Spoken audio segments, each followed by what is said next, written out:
പൗരാണിക കാലം മുതൽ അറബികൾ കച്ചവടത്തിന് പോകുന്ന സ്ഥലമാണ് ഷാം. ഇന്നത്തെ സിറിയയും ജോർദാനും ഫലസ്തീനുമെല്ലാം ഉൾപ്പെടുന്ന പ്രദേശം. റോമാ സാമ്രാജ്യത്തിന്റെ ഭാഗമായിരുന്നു ഇത്. റോമാ ചക്രവർത്തിയെ സീസർ എന്നാണ് വിളിച്ചിരുന്നത്. അറബികൾ കൈസർ എന്നും വിളിച്ചു. ഷാമിലേക്കുള്ള കച്ചവടയാത്ര അറബികളുടെ മനസ്സിൽ മധുരം നിറഞ്ഞ ഓർമ്മയാണ്. എത്രയോ രാജ്യങ്ങളിലൂടെ കടന്നു പോവണം. കൈസറുടെ കീഴിലുള്ള ഏതെങ്കിലും രാജാക്കന്മാരായിരിക്കും അവിടെ ഭരണം നടത്തുക. രാജാക്കന്മാർ ശക്തരാണെങ്കിൽ കച്ചവടയാത്രകൾ വളരെ സുരക്ഷിതമായിരിക്കും. കൊള്ളക്കാരെ അവർ അമർച്ച ചെയ്യും. കച്ചവട സംഘങ്ങളെ കൊള്ളയടിക്കുന്ന കവർച്ചാ സംഘങ്ങൾ ഈ റൂട്ടിൽ വിഹരിക്കുന്നുണ്ട്. പലപ്പോഴും കച്ചവട സംഘം ആക്രമിക്കപ്പെടും. കച്ചവട യാത്രയെക്കുറിച്ച് ഓർക്കുമ്പോഴുള്ള ദുഃഖം ഇതുമാത്രമാണ്. ക്രൈസ്തവരും ബഹുദൈവാരാധകരുമാണ് ജനങ്ങൾ. സാധാരണക്കാരുടെ നില പരിതാപകരമാണ്. മേൽത്തട്ടിലുള്ളവർ സുഖിയന്മാരാണ്. സാധാരണക്കാരുടെ വിയർപ്പുതുള്ളികളുടെ ഫലം അനുഭവിക്കുന്നത് അവരാണ്. സാധാരണക്കാരുടെ വിമോചനത്തിന് ഇസ്ലാം അവിടെ എത്തണം. ഇസ്ലാം വളരുന്നത് റോമക്കാർ സഹിക്കില്ല. ഇസ്ലാമിലെ തകർക്കാൻ അവരെന്ത് സാഹസികവും കാണിക്കും. വേണ്ടി വന്നാൽ മദീന വരെ ചെന്ന് ആക്രമിക്കും. അതിനും അവർ പ്ലാനിട്ടിരുന്നു. റോമക്കാരുടെ ശക്തി കുറയ്ക്കണം. മുസ്ലിം സമൂഹത്തിന്റെ നിലനിൽപ്പിന് അത് അത്യാവശ്യമാണ്. ഡമസ്കസ്, ഹിംസ്, ജോർദാൻ, ഫലസ്തീൻ തുടങ്ങിയ പ്രദേശങ്ങൾ റോമാ ചക്രവർത്തിയുടെ ഭരണത്തിലാണ്. റോമാ സാമ്രാജ്യത്തിന്റെ സാമ്പത്തിക സ്രോതസ്സുകളുമാണ്. അവിടെയെല്ലാം ഇസ്ലാം എത്തിച്ചേരണം. അള്ളാഹുവിന്റെ ദീൻ അവന്റെ അടിമകൾക്ക് എത്തിച്ചു കൊടുക്കുകയും വേണം. നബി സല്ലല്ലാഹു അലൈഹി വസല്ലമ തങ്ങൾ തന്നെ ഈ നാടുകളിലേക്ക് ദൂതന്മാരെ അയച്ചിരുന്നു. രാജാക്കന്മാരെ ഇസ്ലാമിലേക്ക് ക്ഷണിച്ചുകൊണ്ടുള്ള കത്തുമായിട്ടാണ് അവർ പോയത്. സിറിയയുടെ ഭാഗത്ത് ഭരണം നടത്തിയിരുന്ന ഹിറാക്ലിയസ് രാജാവിനെ ഇസ്ലാമിലേക്ക് ക്ഷണിച്ചുകൊണ്ടുള്ള കത്തുമായി പോയത് ദഹിയത്തുൽ ഖൽബി റളിയല്ലാഹു അൻഹു ആയിരുന്നു. തിരിച്ചു വരുമ്പോൾ ഇദ്ദേഹം ആക്രമിക്കപ്പെടുകയും കൊള്ളയടിക്കപ്പെടുകയും ചെയ്യുകയാണ്. ബുസ്ര ഭരണാധികാരിക്ക് കത്തുമായി പോയ ഹാരിസ് ഇബ്നു ഉമൈർ റളിയല്ലാഹു അൻഹുവിനെ വധിച്ചു കളഞ്ഞു. ഇതിന് പ്രതികാരമായി സൈനിക നടപടി തന്നെയുണ്ടായിരുന്നു അക്കാലത്ത്. റോമൻ സൈന്യത്തിന്റെ അക്രമം തടയാനാണ് മുഅ്ത യുദ്ധം നടന്നത്. മുഅ്ത യുദ്ധത്തെക്കുറിച്ച് നാം മുമ്പ് ചർച്ച ചെയ്തിട്ടുണ്ട്. അന്നത്തെ സേനാ നായകന്മാരായിരുന്ന സെയ്ദ് ഇബ്നു ഹാരിസ് റളിയല്ലാഹു അൻഹു, ജഅഫർ ഇബ്നു അബീ ത്വാലിബ് റളിയല്ലാഹു അൻഹു, അബ്ദുല്ലാഹി ഇബ്നു റവാഹ റളിയല്ലാഹു അൻഹു തുടങ്ങിയവർ ഷഹീദായത് അല്ലെങ്കിൽ റോമാ സൈന്യം വധിച്ചത് ഈ യുദ്ധത്തിലൂടെയായിരുന്നു. മദീന കീഴടക്കാനുള്ള ശ്രമം നടത്തിയത് ഹിജ്റ 6-ാം വർഷത്തിലായിരുന്നു. നബി സല്ലല്ലാഹു അലൈഹി വസല്ലമ തങ്ങൾ തന്നെ ഒരു സൈന്യവുമായി അവരെ നേരിടാൻ പുറപ്പെട്ടു. റോമക്കാർ പിന്മാറിക്കളഞ്ഞു. 1-ാം ഖലീഫയുടെ കാലത്ത് 4 വിഭാഗം സൈന്യത്തെയാണ് സിറിയയിലേക്ക് അയച്ചത്. 4 വിഭാഗത്തെ നയിച്ച നേതാക്കൾ നമുക്കൊന്ന് നോക്കാം. അബൂ ഉബൈദത്തുൽ ജർറാഹ് റളിയല്ലാഹു അൻഹു, യസീദ് ഇബ്നു അബീ സുഫിയാൻ റളിയല്ലാഹു അൻഹു, അംർ ഇബ്നുൽ ആസ് റളിയല്ലാഹു അൻഹു, ഇക്രിമത്ത് റളിയല്ലാഹു അൻഹു. 4 സേനാ നായകന്മാർ, ഓരോരുത്തരുടെയും കീഴിൽ ആയിരക്കണക്കായ പോരാളികൾ. 4 വഴിക്കുള്ളവർ യർമൂക്കിൽ ഒരുമിച്ചുകൂടി. ഇറാഖിൽ പട നയിച്ചിരുന്ന ഖാലിദ് ഇബ്നുൽ വലീദ് റളിയല്ലാഹു അൻഹു അവിടത്തെ ചുമതല മുസന്ന റളിയല്ലാഹു അൻഹുവിനെ ഏൽപ്പിച്ച ശേഷം ഒരു വിഭാഗം പട്ടാളക്കാരുമായി യർമൂക്കിലെത്തി. സൈന്യത്തിന്റെ പൊതുനേതൃത്വം ഖാലിദ് ഇബ്നു വലീദ് റളിയല്ലാഹു അൻഹുവിനായിരുന്നു. റോമൻ സൈന്യം ആവേശത്തോടെ യാത്ര ചെയ്തു അജ്നദൈൻ എന്ന സ്ഥലത്ത് തമ്പടിച്ചു. യർമൂക്കിൽ ഘോര യുദ്ധമാണ് നടന്നത്. ഇഞ്ചോടിഞ്ച് യുദ്ധം.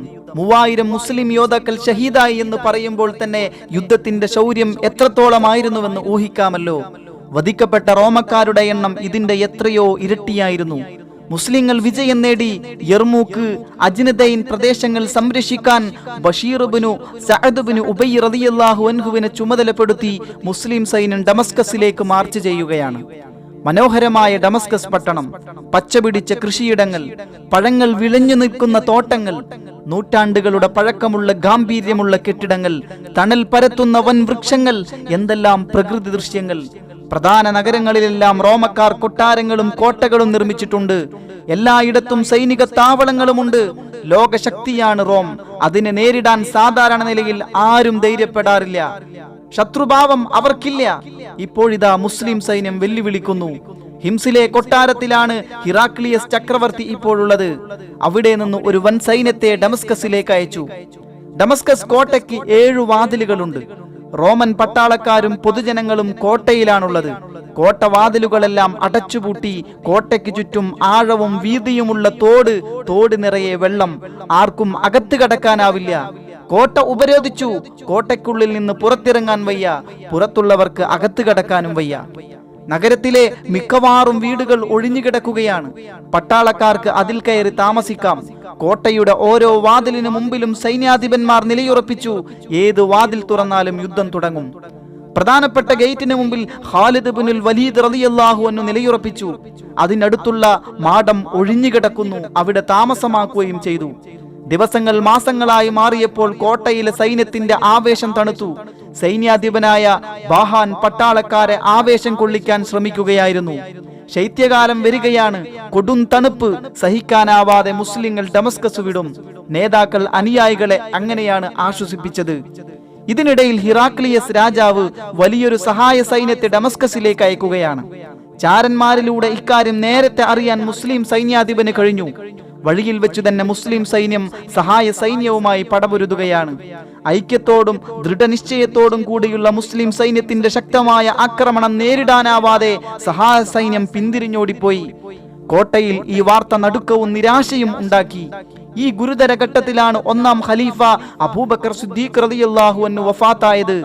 ഉടനെ തന്നെ രണ്ടാം ഖലീഫയായി ഉമർ ഇബ്നുൽ ഖത്താബ് റളിയല്ലാഹു അൻഹു ചുമതലയേറ്റു. നേതാവിന്റെ വിയോഗം യുദ്ധത്തെ ബാധിച്ചില്ല. ഉമറുൽ ഫാറൂഖ് റളിയല്ലാഹു അൻഹു സൈന്യാധിപനായ ഖാലിദ് ഇബ്നുൽ വലീദ് റളിയല്ലാഹു അൻഹുവിനെ തൽസ്ഥാനത്ത് നിന്ന് മാറ്റി പകരം അബൂ ഉബൈദ റളിയല്ലാഹു അൻഹുവിനെ നിയമിച്ചു. ഇരുവരും ഉത്തരവ് അനുസരിച്ചു. എന്തിനാണ് ഈ മാറ്റം എന്ന് അവർക്കോ കൂടെയുള്ളവർക്കോ മനസ്സിലായില്ല. ഖലീഫയുടെ തീരുമാനം ഗുണം മാത്രമേ ചെയ്യുകയുള്ളൂവെന്ന് അവർ ഉറപ്പിച്ചു വിശ്വസിച്ചിരുന്നു. ഡമസ്കസ് ഭരണാധികാരി പാത്രിയാക്കീസിന്റെ വീട്ടിൽ കുട്ടി ജനിച്ചത് ഈ സമയത്താണ്. അത് കോട്ടയിൽ നന്നായി ആഘോഷിച്ചു. പട്ടാളക്കാർ മദ്യപിച്ചു ലക്കുകെട്ടുറങ്ങി. ഇത് ഖാലിദ് റളിയല്ലാഹു അൻഹു മണത്തറിഞ്ഞു. കയറുകൊണ്ട് കോണിയുണ്ടാക്കി കോട്ട മതിലിൽ എറിഞ്ഞു പിടിപ്പിച്ചു. കുറെ സാഹസികന്മാർ കയറിലൂടെ കയറി അകത്തെത്തി കുറെ പട്ടാളക്കാരെ വധിച്ചു കളഞ്ഞു. ഉച്ചത്തിൽ തക്ബീർ മുഴക്കിക്കൊണ്ട് കോട്ടവാതിലുകൾ ബലം പ്രയോഗിച്ചു തുറന്നു. കോട്ടയ്ക്കകത്ത് പോരാട്ടം തുടങ്ങി. റോമക്കാർ സന്ധിക്ക് സന്നദ്ധരായി. നിരവധി പേർ പുറത്തേക്കോടുകയും തോട്ടിൽ വീഴുകയും ചെയ്തു. പലരും വെള്ളത്തിൽ മുങ്ങിമരിക്കുകയും ചെയ്യുകയാണ്. മുസ്ലിങ്ങൾക്ക് ഡമസ്കസ് കിട്ടിയത് സന്ധിയിലൂടെയാണ്. ഡമസ്കസിലെ ജനങ്ങളുടെ സ്വത്തും ജീവനും മതസ്വാതന്ത്ര്യവും മുസ്ലിങ്ങൾ സംരക്ഷിക്കും.